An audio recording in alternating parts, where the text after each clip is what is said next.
ఏమన్నా CBI skip చేసింది అనుకుంటున్నారా? ఇంకా ఎవరినైనా విచారించాల్సినటువంటి అవసరం ఉందని మీరు ఏమన్నా భావిస్తున్నారా?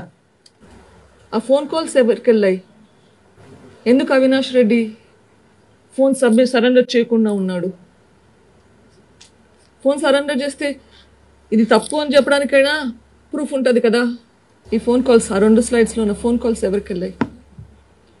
ఆ మధ్యలో ముందెళ్ళండి, ఇంకా ముందుకెళ్ళండి, పైకెళ్ళండి,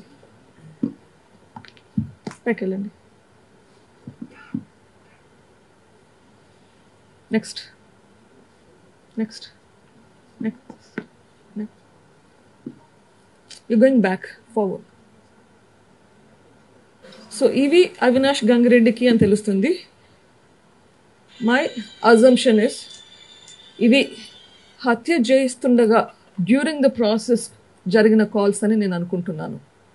లైవ్ ట్రాన్స్మిషన్. ఆ మధ్యలో మిగిలిన కాల్స్ ఎవరికి వెళ్ళాయి? 155 again I think I have an explanation. 2 గంటలప్పుడు కాల్ ఎవరికి వెళ్ళింది? 2 గంటల 4 నిమిషాలు. Next slide. 4 గంటలప్పుడు కాల్స్ ఎవరికి వెళ్ళాయి? 5 o'clock కాల్స్ ఎవరికి వెళ్ళాయి? సునీత గారు, హలో. ఈ కాల్స్ ఎవరికి వెళ్ళాయి అనే దానిపైన సిబిఐ అంటే నిర్ధారించలేకపోయిందా? ఎవరికి వెళ్ళాయి అనేది కనుక్కోలేకపోయిందా? ఐ థింక్ వాళ్ళు ఇంకా పని చేయాలి. ఇంకా ఈ కాల్స్ ఎవరికి వెళ్ళాయి, సాక్షిలో ఎందుకు వచ్చింది హార్ట్ అటాక్ అన్నది, అది చూస్తే నీకు లెటర్ ఎందుకండి? సీయింగ్ దట్ లైవ్, అది చూస్తే ఎవరికైనా అనిపిస్తుంది అది హార్ట్ అటాక్ అనిపిస్తుందా, బ్లడ్ వామిటింగ్ అనిపిస్తుందా? కానీ సాక్షిలో హార్ట్ అటాక్ అని వచ్చింది. ఎందుకు వచ్చింది హార్ట్ అటాక్ అని? ఎవరు చెప్పారు హార్ట్ అటాక్ అని? 10 గంటలప్పుడు విజయసాయిరెడ్డి గారు హార్ట్ అటాక్ అన్నారు. కనీసం విజయసాయిరెడ్డిని క్వశ్చన్ చేశారా? సాక్షి చైర్మన్ని క్వశ్చన్ చేశారా ఎందుకు వచ్చింది అని? 2019 నుంచి మీరు అనేక సార్లు ప్రెస్ మీట్ పెట్టారు. మేడం ఇక్కడ సునీల్, 2019 నుంచి మీరు అనేక సార్లు ప్రెస్ మీట్ పెట్టారు, అనేక సార్లు వివరణ ఇచ్చారు దీని మీద. కానీ ఇన్ని వీడియోస్, ఇంత మెటీరియల్ అప్పుడు ఎందుకు చూపించలేదు? ఇన్ని సంవత్సరాల తర్వాత, దట్టు కేసు కోర్టులో కొనసాగుతున్న నేపథ్యంలో ఇప్పుడు మీరు ఈ వీడియోస్ని చూపించడం గల ప్రధాన కారణం ఏంటి? అసలు మీకు ఈ వీడియోస్ ఎక్కడి నుంచి వచ్చాయి? సిబిఐ దగ్గర నుంచి తీసుకున్నారా? చార్జ్షీట్లో అయితే ఈ వీడియోస్ ఎక్కడా కూడా లేవు. మరి ఈ వీడియోస్ ఎక్కడుందా? మీరు సెల్ ఫోన్లో షూట్ చేయించారా? ఎట్లా వచ్చాయి మీకు ఈ వీడియోస్? చెప్పండి, దాని క్లారిటీ ఇవ్వండి ప్లీజ్. June 30th సిబిఐ వాళ్ళు ఛార్జ్షీట్ ఫైల్ చేశారు. దాంట్లో ఇంకా ఎక్స్ట్రా ఇన్ఫర్మేషన్ ఉంది, కావాలా అని అడిగారు అక్యూజ్డ్. ఆ ఇన్ఫర్మేషన్ అక్యూజ్తో పాటు నాకు కూడా షేర్ చేశారు. నవంబర్ 2023 2023 నవంబర్లో నాకు షేర్ చేశారు. 4 TB 2 TB హార్డ్ డిస్క్స్లో షేర్ చేశారు నవంబర్ నుంచి. మెజారిటీ ఇన్ఫర్మేషన్ దీంట్లో వచ్చిండేది దాంట్లో నుంచి. సో ఇంత ఇన్ఫర్మేషన్ అప్పట్లో నా దగ్గర కూడా లేదు, ఎక్సెప్ట్ సాక్షి వాళ్ళది రిపోర్టర్ నుంచి తెచ్చిన వీడియో అని చెప్పాను తప్ప ఇవన్నీ అంతకుముందు నాకే తెలియదు. ఓకే, నవంబర్ నుంచి కొన్ని వీడియోస్ పెట్టాను మీకు. నాకు అది చూసే ధైర్యం చాలట్లేదు.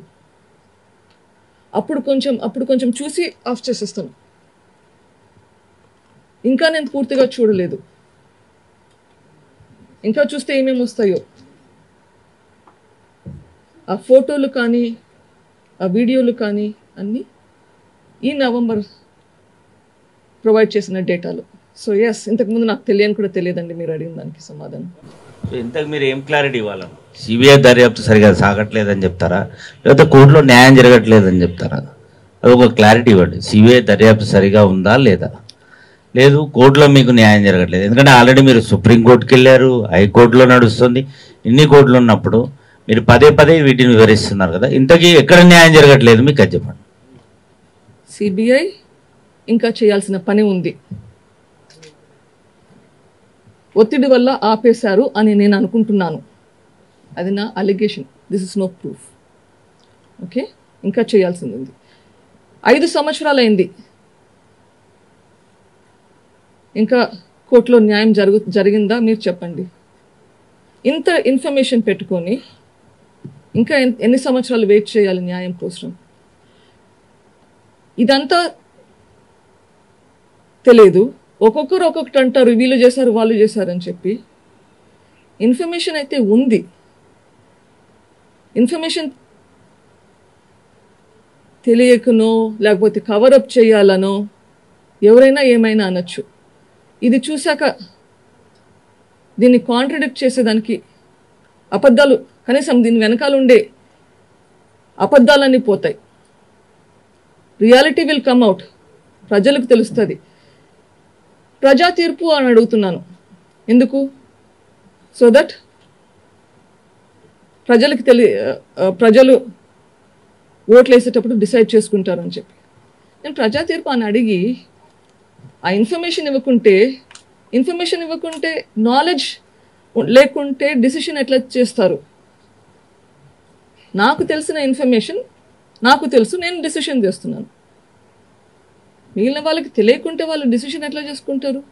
మేడం, మీరు పదే పదే సాక్షి మీడియాలో గుండెపోటు అని చెప్తా ఉన్నారు. ఒక సాక్షినే కాదు, ఆ రోజున్న మీడియా మొత్తం కూడా మొదటున్న ఇన్ఫర్మేషన్ ప్రకారం కూడా అదే అంశాన్ని ప్రస్తావించారు. మీరు కేవలం సాక్షినే టార్గెట్ చేసుకొని మాట్లాడుతున్నారు. మిగతా ఛానల్ని పరిశీలించారా? ఆ రోజు మొదట బ్రేకింగ్ ఏమి ఇచ్చారు, ఏం ప్లే చేశారు? మరో విషయం, ఈ క్వశ్చన్ వివేకానంద రెడ్డి అనే వ్యక్తి రాష్ట్ర వ్యాప్తంగా ప్రభావితమైన వ్యక్తి, ఫ్యాక్షన్ బ్యాక్గ్రౌండ్ ఉన్నటువంటి నేపథ్యం ఉంది కాబట్టి అది హత్య అని తేలితే ఖచ్చితంగా. చెప్పండి. సాక్షి మీడియాను ఎందుకు టార్గెట్ చేస్తున్నాను?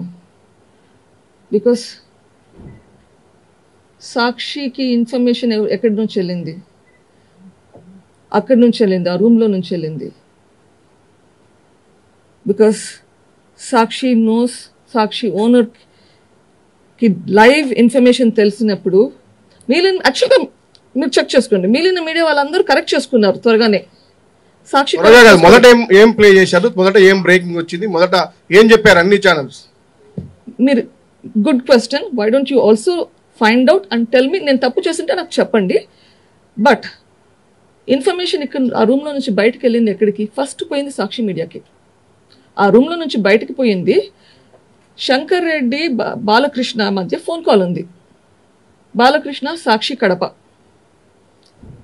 ఓకే, 6:24 అనుకుంటా, give or take little bit. So first call పోయింది, ఆ రూమ్ నుంచి బయటకి మీడియాలో ఎక్స్చేంజ్ అయ్యింది, అది ఫోన్ కాల్. సో ఆ రూమ్లో ఉన్న వాళ్ళు సాక్షికి ఏం చెప్పారు? సాక్షి ఎందుకు గుండెపోటు అనింది?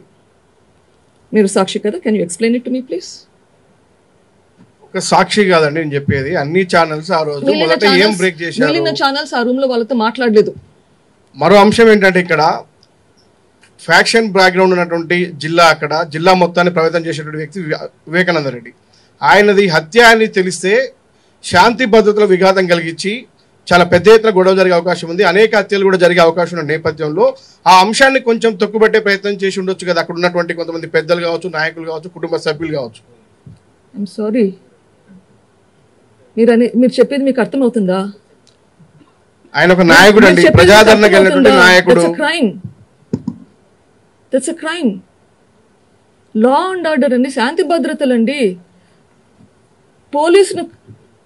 పోలీస్ని అదమదొక్కి క్లీన్ చేస్తే అది శాంతి భద్రత ఇష్యూ. ఇట్లా జరిగింటే శాంతి భద్రత చూసుకోవాల్సింది పోలీస్ బాధ్యత. కానీ ఇక్కడ పోలీస్ని థ్రెటన్ చేశారు. మీరు అడిగేది మీకు అర్థమవుతుందా? అక్కడ ఉండే సర్కిల్ ఇన్స్పెక్టర్ని బెదిరించి క్లీన్ చేయించారు.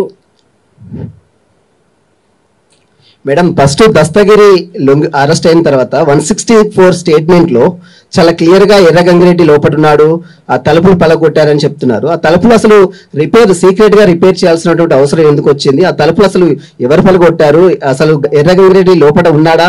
ఇదంతా క్లారిటీ ఇవ్వలేదు మీరు. దస్తగిరి 164 స్టేట్మెంట్ లో పగలు కొట్టారని రాశారా? లోపలికి తీసుకెళ్లాడని రాశారా? కొంచెం మళ్ళీ చదువుతారా? ఉంటే మీ దగ్గర 164 స్టేట్మెంట్ ఉన్నట్లుగా ఉంది, రాసుకున్నారు. లేదు మేడం, మీరు దస్తగిరి 164 స్టేట్మెంట్ లో దయచేసి కొంచెం చదవండి. గంగిరెడ్డి ఆల్రెడీ లోపల ఉన్నాడు, వీళ్ళని లోపలికి తీసుకెళ్లాడు, పగలగొట్టడం జరగలేదు.